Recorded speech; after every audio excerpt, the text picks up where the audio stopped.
মেয়েরা দেখো, আমি আজকে তোমাদের ভেদক ও মধ্যবিন্দু সংক্রান্ত উপপাদ্য এই চ্যাপ্টারটা শুরু করছি। তো মধ্যবিন্দুকে কোনো একটা সরল রেখার ঠিক মাঝের যে বিন্দুটা তাকে আমরা বলি হচ্ছে মধ্যবিন্দু, তাই তো? কোনো কিছুর মাঝখানে যে বিন্দুটা আছে সেটা মধ্যবিন্দু। নর্মালি যদি সরল রেখার ক্ষেত্রে সরল রেখার মাঝের যে বিন্দুটা সেটাকে আমরা মধ্যবিন্দু বলি।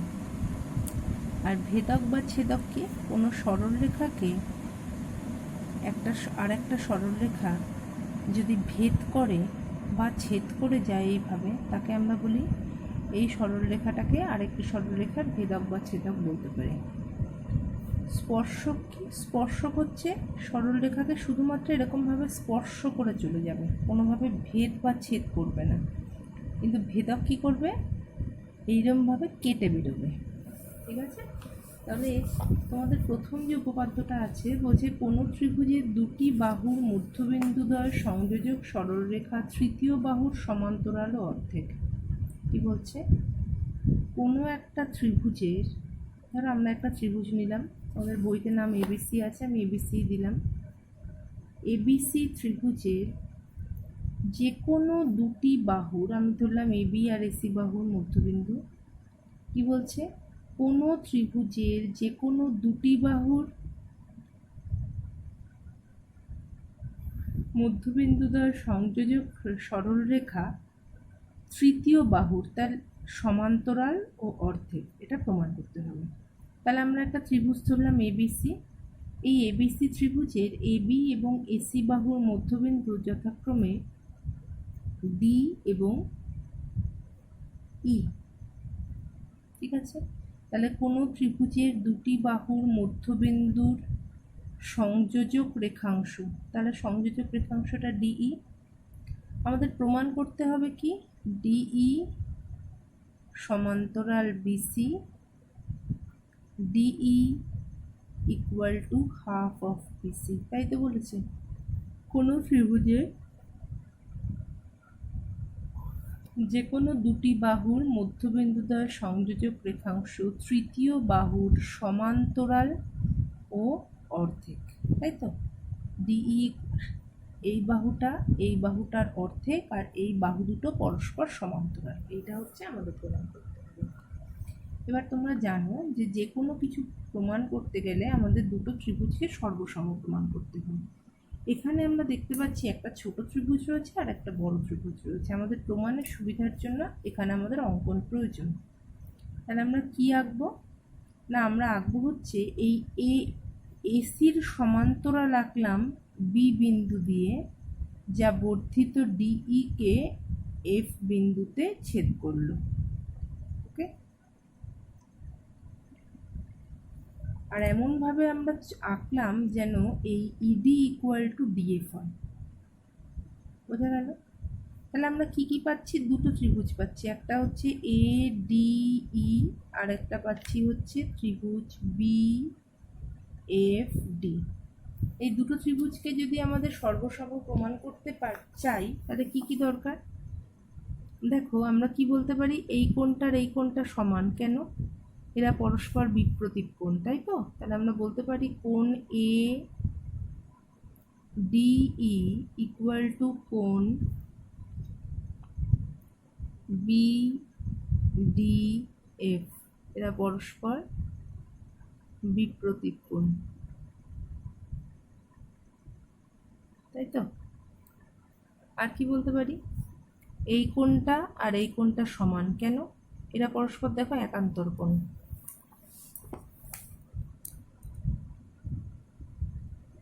যদি এটা একান্তর কোণ আমরা পরে প্রমাণ করব, এখানে আমরা সমান্তরালটা দেখাচ্ছি না, সমান্তরাল প্রমাণ করব। আচ্ছা, এই বাহুটা সমান, কারণ কি? এরা আমরা আঁকার সময় বলে দিয়েছি যে ইডি ইকুয়াল টু ডিএফ, সেইভাবেই আঁকা হয়েছে। আর এই বাহুটা সমান, এডি ইকুয়াল টু ডিবি, কারণ ডি বিসি এর মধ্যবিন্দু। তাহলে আমরা কি বলতে পারি? এই ত্রিভুজ দুটো সর্বসম। ত্রিভুজ দুটো যদি সর্বসম হয়, দুটো বাহু একটা কোণ সমান, তাহলে ত্রিভুজ দুটো সর্বসম। ত্রিভুজ দুটো যদি সর্বসম হয় তাহলে কি হবে, তাদের অনুরূপ কোণগুলো সমান, অনুরূপ বাহুগুলো সমান। তাহলে অনুরূপ বাহু কি কি, বিএফ ইকুয়াল টু এই, তাই তো। আর অনুরূপ কোণ কি কি, D A E equal two F BD, তাই তো। কিন্তু দেখো, প্রথম কথা হচ্ছে আমরা যদি এই বাহুটা আর এই বাহুটা সমান পাই, তাহলে আমরা বলতে পারি না এই বাহুটা আর এই বাহুটা সমান, কারণ ই এসি এর মধ্যবিন্দু। তাহলে বলতে পারি সুতরাং বিএফ ইকুয়াল টু এই ইকুয়াল টু ইসি, যেহেতু ই এসি এর মধ্যবিন্দু। সুতরাং আমরা কি বলতে পারছি, বিএফ ইকুয়াল টু ইসি। আবার কি পাচ্ছি, যেহেতু এই দুটো কোণ সমান, তাহলে এখান থেকে আমরা লিখতে পারি কি, কিন্তু এরা একান্তর কোণ, কিন্তু এরা একান্তর কোণ। তাহলে একান্তর কোণ হলে কি হবে, এই বাহু দুটো পরস্পর সমান্তরাল হবে। তাহলে আমরা বলতে পারি সুতরাং বিএফ সমান্তরাল এই, তার মানে বিএফ সমান্তরাল এসি। তাহলে এই বাহু দুটো পরস্পর সমান্তরাল, তাহলে আমরা পাচ্ছি বিএফ সমান্তরাল ইসি, তাই তো। তাহলে এই বাহু, বিপরীত বাহুগুলো পরস্পর সমান এবং সমান্তরাল যদি হয়, তোমরা সামান্তরিকের চ্যাপ্টারে পড়েছো, কোনো একটা চতুর্ভুজের বিপরীত বাহুগুলো যদি পরস্পর সমান এবং সমান্তরাল হয়, চতুর্ভুজটি একটি সামান্তরিক হয়। তাহলে আমরা বিসিইএফ এটাকে একটা সামান্তরিক বলতে পারি। সুতরাং বিসিইএফ একটা সামান্তরিক। তাহলে বিসিইএফ যদি একটা সামান্তরিক হয়, তাহলে ওর বিপরীত বাহুগুলো পরস্পর সমান্তরাল এবং সমান। সুতরাং আমরা বলতে পারি ইএফ ইকুয়াল টু বিসি এবং ইএফ সমান্তরাল বিসি। তাহলে ইএফ এই পুরোটা যদি বিসির সমান্তরাল হয়, তাহলে এই ডিইটাও হবে। সুতরাং ডিই সমান্তরাল বিসি, এটা একটা প্রমাণ হয়ে গেল। আর একটা কি আছে, আমরা জানি কি ইএফ সমানটা, ইএফটা হচ্ছে কি, তাহলে ডিই ইকুয়াল টু ই ডিএফ, সেটা ইডি লিখি আমি, ED equal to DF equal to কি, হাফ অফ ইএফ, ওর অর্ধেক খণ্ড, তো তার মানে হাফ অফ বিসি। আমাদের এটাই প্রমাণ করতে দিয়েছে। বইয়েরটা দেখো, এই ভিডিওটাও দেখো, তারপরে যদি বুঝতে না পারো আমাকে বলবে।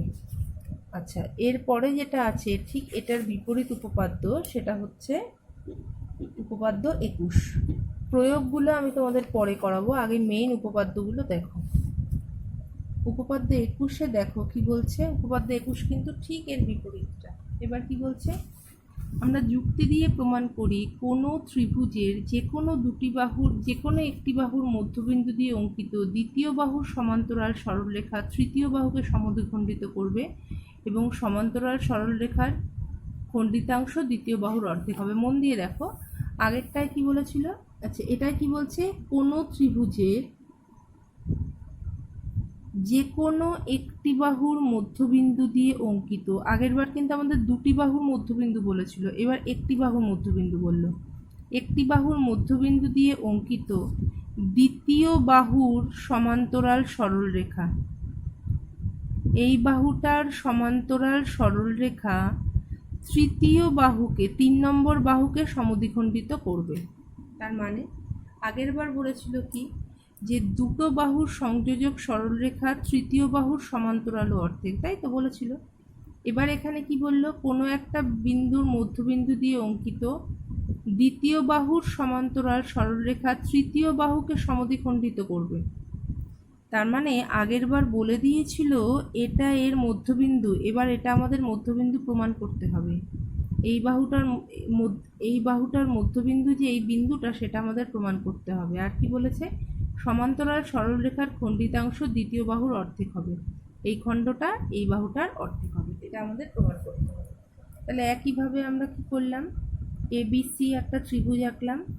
এবিসি ত্রিভুজের এবি বাহুর মধ্যবিন্দু ডি, ডি বিন্দু দিয়ে অঙ্কিত দ্বিতীয় বাহুর সমান্তরাল, এটা সমান্তরাল বলে দিয়েছে। আগের বার দেখো মধ্যবিন্দু বলে দিয়েছিল, আমরা সমান্তরাল প্রমাণ করেছিলাম। এবার সমান্তরাল বলে দিয়েছে, আমরা মধ্যবিন্দু প্রমাণ করব। তাহলে ডি বিন্দু দিয়ে অঙ্কিত দ্বিতীয় বাহুর সমান্তরাল সরলরেখা আঁকলাম, ডিই ধরলাম। ডিটা এসিকে ই বিন্দুতে ছেদ করেছে, তাহলে প্রমাণ করতে হবে কি, এ ই ইকুয়াল টু ইসি, তাই তো? মধ্যবিন্দু প্রমাণ করতে হবে। আর প্রমাণ করতে হবে কি, DE equal to half of BC, তাই তো বলেছে। কি বলেছে?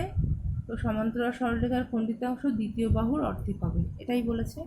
ঠিক একইভাবে আমরা অঙ্কন করলাম ডি বিন্দু দিয়ে এদিকে ইডিকে এফ পর্যন্ত এমনভাবে বর্ধিত করা হলো যেন ইডি ইকুয়াল টু ডিএফ হয়। ঠিক আগের মতোই বি ও এফ বিন্দুদ্বয় আমরা যোগ করলাম। ঠিক আছে, তাহলে আবার দুটো ত্রিভুজ পাচ্ছি, এই ত্রিভুজটা এই ত্রিভুজটা একই টাইপের। দেখো দেখো তাহলে অঙ্কন করা হলো। এবার এই দুটো ত্রিভুজ, তাহলে আবার দুটো ত্রিভুজ পেলাম, এদেরকে আমরা সর্বসম প্রমাণ করব। তাহলে কি কি দেখাবো? আগের বারের মতোই এইটা আর এইটা কি হবে, বিপ্রতীপ কোণ। এই বাহুটা আর এই বাহুটা সমান, কারণ আমরা সেইভাবেই এঁকেছি যে ইডি ইকুয়াল টু ডিএফ হয়। আর এই বাহুটা আর এই বাহুটা সমান, যেহেতু ডি এ বি এর মধ্যবিন্দু, তাহলে এডি ইকুয়াল টু ডিবি আগের বারের মতোই প্রমাণ, তাই আমি আর লিখলাম না। সুতরাং ত্রিভুজ দুটো সর্বসম। তাহলে ত্রিভুজ দুটো সর্বসম হলে কি কি হবে? তাহলে আমরা প্রমাণ করতে পারলাম যে এ ডি ই সর্বসম বি এফ ডি।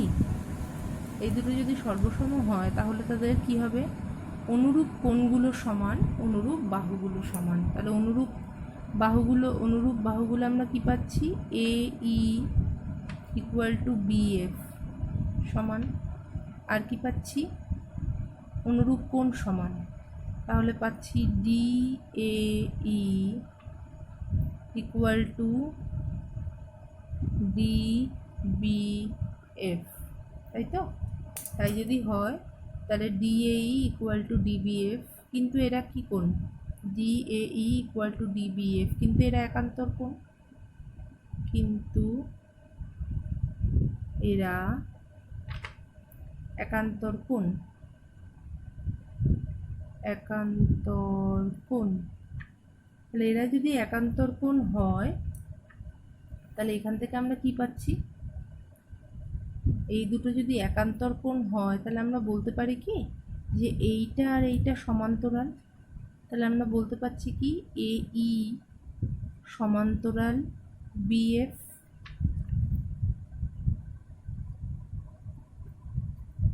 তার মানে কি হচ্ছে, এই যদি সমান্তরাল বিএফ হয় তাহলে এসি সমান্তরাল বিএফ বলতে পারি আমরা, তাই তো? তাহলে এ ই সমান্তরাল বিএফ আবার, কিংবা এসি সমান্তরাল বিএফ, যেটা খুশি তোমরা বলো। তার মানে এখান থেকে আমরা এই পুরোটাই সমান্তরাল বলতে পারছি। তাহলে এর মধ্যে আমরা অলরেডি পেয়েছি এই বাহুটার এই বাহুটা সমান্তরাল, এটা আমাদের বলে দেওয়া হয়েছে। তাহলে এই ডিই আর বিসি যদি সমান্তরাল হয় তার মানে এই ইএফ সমান্তরাল বিসি আমরা বলতে পারি তো। ইএফ সমান্তরাল বিসি, যেহেতু ডি সমান্তরাল বিসি আমাদের বলে দেওয়া আছে, তাহলে আমরা বলতে পারি ইএফ সমান্তরাল বিসি। তাহলে এটা সমান্তরাল, এটা আমরা প্রমাণ করলাম, এটা সমান্তরাল, এটা বলে দেওয়া আছে। তাহলে এটা কি হচ্ছে? এটা একটা সামান্তরিক হচ্ছে। তাহলে এই সামান্তরিকের কি হবে? বিপরীত বাহুগুলো পরস্পর সমান। তাহলে আমরা বলতে পারি কি বি সি এ এফ একটা সামান্তরিক, টি সামান্তরিক। তাহলে সামান্তরিকের বিপরীত বাহুগুলো পরস্পর সমান, তাহলে আমরা বলতে পারি BCEF একটা সামান্তরিক প্রমাণ করলাম। তাহলে BCEF সামান্তরিকের কী হবে? বিপরীত বাহুগুলো পরস্পর সমান। তাহলে আমরা বলতে পারি BF সমান EC, কিন্তু আমরা প্রমাণ করেছি AE সমান BF। তাহলে আমরা বলতে পারি AE সমান EC। তাহলে এটাই আমাদের 1 নম্বর প্রমাণ ছিল। দেখো যে EAC এর মধ্যবিন্দু, তাহলে এটা আমাদের প্রমাণ হয়ে গেল অলরেডি 1 নম্বর। আচ্ছা, 2 নম্বরে কি দিয়েছে? এরপরে আছে DE equal to half of BC। তাহলে যেহেতু BCEF একটা সামান্তরিক, BCEF একটা সামান্তরিক, তাহলে সামান্তরিকের বিপরীত বাহুগুলো পরস্পর সমান। তাহলে আমরা বলতে পারি EF ইকুয়াল টু BC।